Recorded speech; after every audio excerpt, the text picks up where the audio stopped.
Eh bien oui, comme François nous l'a si bien illustré avec l'idée d'une nouvelle administration, Dieu nous offre une vie nouvelle. Un jour, dans une réunion politique, il y a un orateur qui déclarait que le socialisme allait mettre un manteau neuf sur l'homme. Il y a une jeune femme qui assistait au rassemblement et qui était nouvellement convertie à Jésus.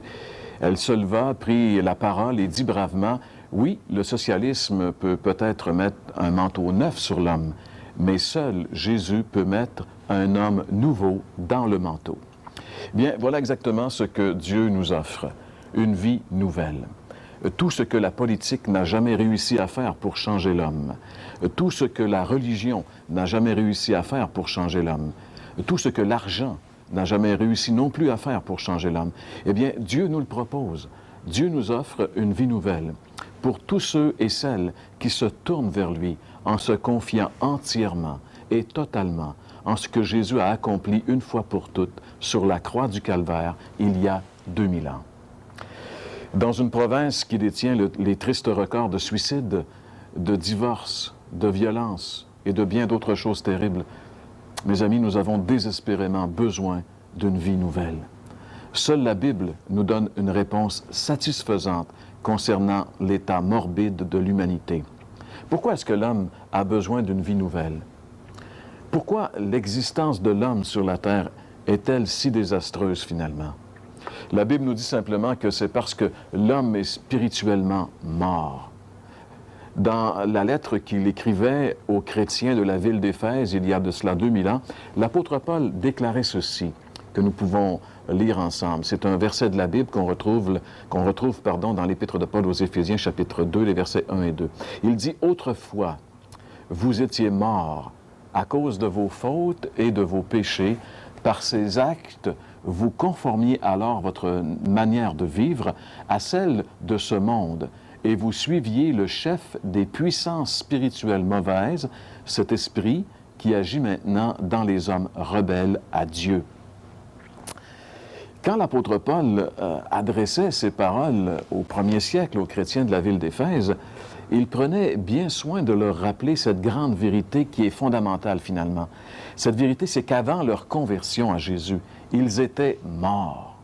Évidemment, c'était des gens qui vivaient physiquement, ils avaient une vie, mais spirituellement, ils étaient morts, c'est-à-dire ils étaient privés de toute véritable relation avec le Dieu vivant et vrai. Et c'est ça, être mort. On peut vivre physiquement, on peut faire des tas de choses, on peut avoir des ambitions dans la vie, mais si on est coupé d'avec Dieu, si on n'a pas de relation avec Dieu, on est spirituellement mort, on est séparé de Dieu. Et la Bible va encore plus loin lorsqu'elle dit que c'est l'état de tous les hommes, de tous les êtres humains, c'est l'état naturel, quels que soient les hommes. Par nature, on est spirituellement mort. Paradoxalement, on pourrait dire que dès le moment qu'on vient au monde, qu'on est dans ce monde physique, on meurt en même temps. Finalement, dans le petit bébé qui vient de venir au monde, il y a aussi la mort. Il est séparé de Dieu. Et ce n'est pas le baptême qui va le remettre en contact avec Dieu. C'est uniquement le jour où cette personne va prendre conscience justement de cette mort et va se tourner vers Dieu. On est séparé de Dieu. Et étant séparé de Dieu, l'être humain ne peut qu'engendrer la déchéance morale. C'est ce qu'on voit dans notre société, dans notre monde. Ne peut engendrer que la mort, que la ruine. Quand on considère ce qui se passe dans notre société, on se demande comment ça se fait que l'homme détruit tout ce qu'il y a autour de lui. Bien, la Bible dit c'est parce qu'il est mort. Vous allez peut-être dire que nous avons une vision plutôt terne et pessimiste de l'humanité. Mais j'aimerais juste vous rappeler que ce n'est pas notre constat. C'est celui de la Bible. C'est le constat de Dieu. C'est ce que Dieu nous révèle dans sa parole. Tous les hommes ont péché et sont par conséquent privés de la présence glorieuse de ce Dieu qui fait vivre et qui est la vie. Vous savez, la Bible dit que l'homme a été fait pour Dieu. L'homme a été créé par Dieu et pour Dieu. Il a été fait pour vivre en communion avec Dieu. C'est ça la vie. Malheureusement, le péché a fait son entrée dans le monde au tout début de l'histoire de l'humanité et a tout gâché. En Romains, chapitre 3, le verset 23, l'apôtre Paul dit « Tous, c'est-à-dire tous les hommes, quels qu'ils soient, tous ont péché et sont privés de la glorieuse présence de Dieu. » Tous les hommes, tous les êtres humains, indépendamment de leur sexe, de leur race, de leur langue, peu importe, tous ont péché et ont enfreint les lois de Dieu et par conséquent sont devenus des étrangers et des ennemis de Dieu. Ça, c'est terrible, mais il y a la bonne nouvelle. Et si on est là ce matin, c'est justement parce qu'on a une bonne nouvelle pour vous. La bonne nouvelle de l'Évangile, c'est que Dieu nous aime, Dieu nous voit dans notre mort, et il ne veut pas nous laisser dans cet état terrible. Dieu nous offre une vie nouvelle. C'est pourquoi Jésus est venu sur la terre il y a 2000 ans, et qu'il peut changer ta vie maintenant, si tu le laisses venir en toi. Un jour, Jésus a dit aux gens qui l'écoutaient, il a dit, en fait, les paroles de Jésus sont révolutionnaires. Toutes les paroles de Jésus sont révolutionnaires. Mais particulièrement, cette parole qu'on retrouve dans l'Évangile de Jean, chapitre 5, et le verset 24, où on lit ceci ensemble. Jésus dit, « Oui, vraiment, je vous l'assure, celui qui écoute ce que je dis et qui place sa confiance dans le Père qui m'a envoyé, possède dès à présent la vie éternelle, il ne sera pas condamné et il est déjà passé de la mort à la vie. » C'est des paroles que Jésus a prononcées il y a 2000 ans, des paroles révolutionnaires, des paroles incroyables, super encourageantes. Ça, c'est un message de vie. Il dit, celui qui reçoit Jésus comme son sauveur, celui qui croit en lui, eh bien, il reçoit automatiquement 3 choses selon ce verset. Jésus dit, dès à présent, la vie éternelle. Vous savez, mes amis, la vie éternelle, c'est pas quelque chose qu'on va avoir quand on va mourir. Non, non, c'est quelque chose qu'on possède maintenant. Lorsque quelqu'un se tourne vers le Seigneur Jésus-Christ, le voit avec les yeux de la foi sur la croix, qui porte ses péchés et qui le reçoit comme son sauveur, à ce moment précis, il obtient la vie éternelle. Il se passe un miracle. Il naît de nouveau. Il possède dès à présent la vie éternelle. Vous savez, être chrétien, c'est pas être entré dans une nouvelle religion. Il y a des gens qui disent « je suis entré chrétien ». Je ne sais pas ce que ça veut dire. La Bible n'utilise jamais ce langage-là. On n'entre pas chrétien comme on entre à Chevalier de Colomb ou comme on entre, je ne sais pas, dans quel club optimiste. On devient chrétien par un miracle, parce qu'on a obtenu par la foi en Christ la vie éternelle. C'est ça, être chrétien. C'est posséder maintenant la vie éternelle. Je peux dire, j'ai maintenant la vie éternelle. J'ai cette nouvelle vie qui n'aura jamais de fin. La Bible dit, même Jésus a dit, celui qui croit en moi vivra même s'il meurt. Il a la vie éternelle. Mais cette vie éternelle, c'est de pouvoir communiquer avec Dieu. Je parle à Dieu, Dieu me parle, Dieu agit, Dieu intervient dans ma vie. Je suis plus seul. C'est ça. Alors Jésus dit, il a maintenant la vie éternelle. Deuxièmement, il dit, il évite la condamnation. Celui qui croit en moi, dit Jésus, évite la condamnation. Vous savez, Dieu, on a parlé il y a quelques semaines de la justice, parce que Dieu est aussi le juge de l'univers. Et Dieu est un juge saint. Il n'y a rien de souillé qui va rentrer dans la présence de Dieu. Et la Bible nous avertit clairement qu'il y a un jour de jugement qui vient. Il y a la condamnation. Pour tous ceux qui seront trouvés dans leur péché ce jour-là, ils seront inexorablement condamnés à l'enfer éternel. Mais Jésus, la bonne nouvelle qu'il nous dit ici dans ce passage, dans ce verset de Jean 5, 24, celui qui croit en lui évite la condamnation. Il n'y a pas de condamnation. Il n'y a pas à avoir peur de rencontrer Dieu ce jour-là parce que Dieu est devenu notre Père et nous avons une relation maintenant avec lui. Et ce jour-là, il n'y aura pas beaucoup de changements, sauf qu'au lieu de le voir par la foi, nous allons le voir avec nos yeux. L'apôtre Pierre dit, vous l'aimez et puis vous ne l'avez même pas encore vu. Attendez de le voir. Vous allez voir que vous avez eu raison de l'aimer. Et la troisième chose que nous dit ce passage, ce verset, Jésus dit, il est passé de la mort à la vie. Notez bien que le verbe est au passé. Il est passé, c'est quelque chose de fait. Il est passé de la mort à la vie. Celui qui croit en Jésus est passé de la mort spirituelle à la vie éternelle. Ça, c'est la troisième chose, être passé de la mort à la vie. C'est-à-dire que cette personne a reçu de Dieu cette merveilleuse vie nouvelle. Voilà cette vie nouvelle que Dieu nous offre à chacun de nous par la foi en Jésus. La foi en Jésus nous fait passer de la mort spirituelle à la vie éternelle. Tous ceux qui se sont véritablement convertis à Jésus peuvent le confirmer. Passer de l'état de mort spirituelle à l'état de vie éternelle. Quel merveilleux changement! Passer d'une vie sans Dieu à la communion intime avec le Dieu créateur des cieux et de la terre. Passer d'une vie vide, d'une vie sans but, à une vie abondante. Voilà ce que Dieu nous offre. Cette nouvelle vie que Dieu nous offre est essentiellement l'entrée dans la sphère spirituelle de la connaissance du Dieu véritable et créateur de toutes choses.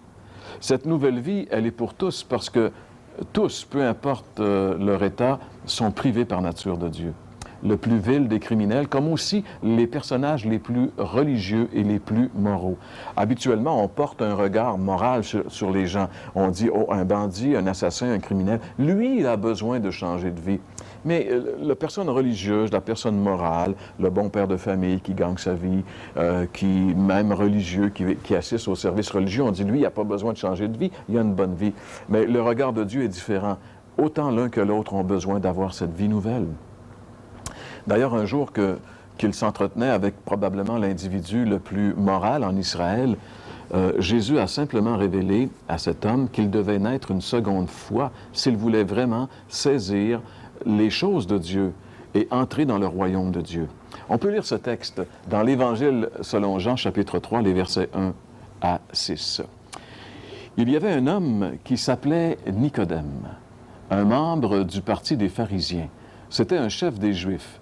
Il vint trouver Jésus de nuit et le salua en ces termes, « Maître, nous savons que c'est Dieu qui t'a envoyé pour nous enseigner, car personne ne saurait accomplir les signes miraculeux que tu fais si Dieu n'était pas avec lui. » Jésus lui répondit, « Vraiment, je te l'assure, à moins de renaître d'en haut, personne ne peut voir le royaume de Dieu. » « Comment un homme peut-il naître une fois vieux? » s'exclama Nicodème. « Il ne peut tout de même pas retourner dans le ventre de sa mère pour renaître. »« Vraiment, je te l'assure, reprit Jésus, à moins de naître d'eau, c'est-à-dire de l'esprit, personne ne peut entrer dans le royaume de Dieu. Ce qui naît d'une naissance naturelle, c'est la vie humaine, naturelle. Ce qui naît de l'esprit est animé de l'esprit. » Ce grand théologien qui croyait posséder la maîtrise de Dieu, eh bien, le Seigneur lui révèle une vérité fondamentale. Il lui dit, pour connaître Dieu, il faut naître à une vie nouvelle. C'est pas suffisant de détenir un doctorat en théologie. C'est pas suffisant d'avoir un bac en théologie. C'est bien, c'est merveilleux, c'est beau d'être instruit, mais ça ne fait pas de nous de nouvelles créatures. La vie spirituelle, la vie même de Dieu, ne s'obtient pas par le moyen de la connaissance. Nous avons tous besoin d'une vie nouvelle parce que, justement, la naissance physique naturelle ne nous permet pas, à cause du péché qui l'habite, d'entrer en contact avec Dieu et de vraiment, en conséquence, connaître la vraie vie.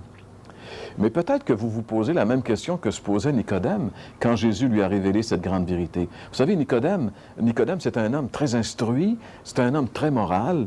C'est ce genre de personnage qui jeûnait 2 fois par semaine, qui donnait la dîme de tous ses revenus, qui manquait jamais une réunion à l'Église. Nicodème ne remettait pas en question le bien fondé de cette nouvelle naissance parce qu'il savait que malgré toute sa religion, il était vide. S'il est venu voir Jésus de nuit, c'est que lui, le dirigeant religieux d'Israël, ne savait même pas où il allait. Il était aveugle, il était mort. Il est venu voir Jésus parce qu'il était vide, il ne connaissait pas la vraie vie. Alors, il ne demande pas pourquoi, mais il demande comment.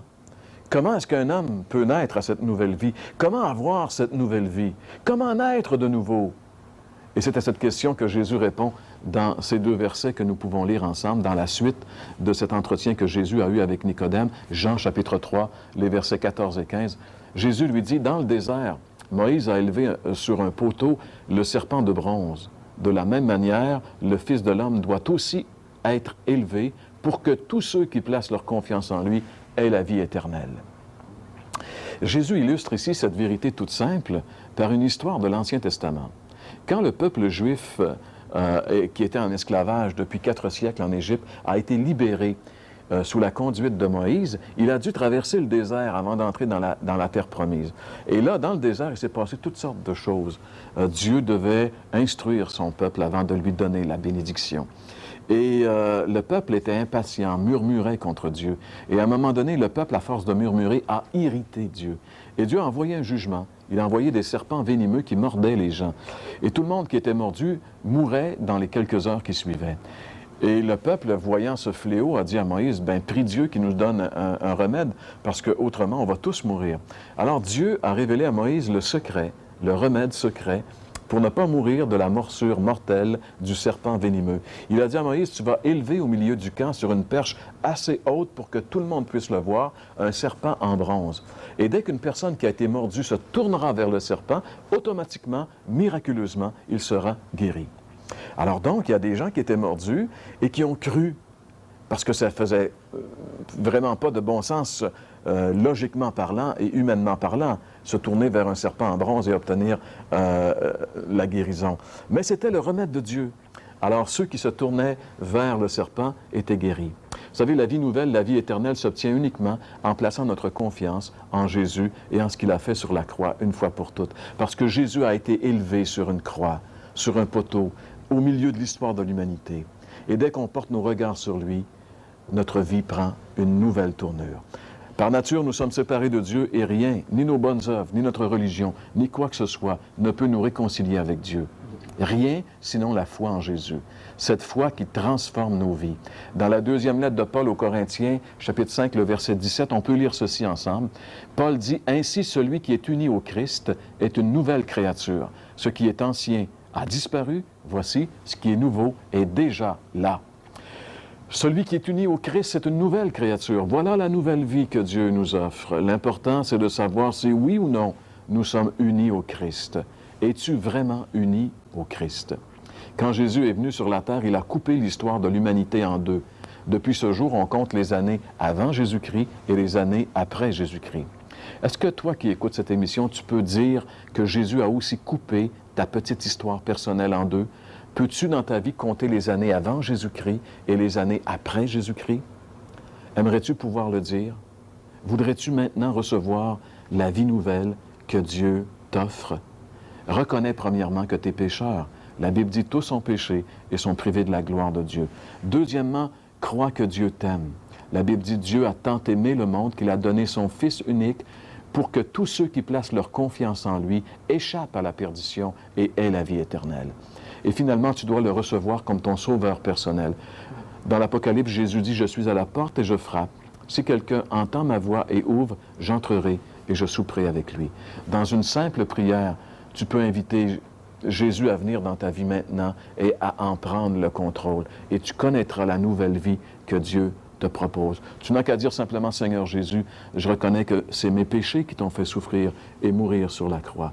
Et Seigneur, ce matin, je t'invite, viens dans ma vie, prends ma vie et à partir d'aujourd'hui, fais de moi ce que tu veux que je sois. »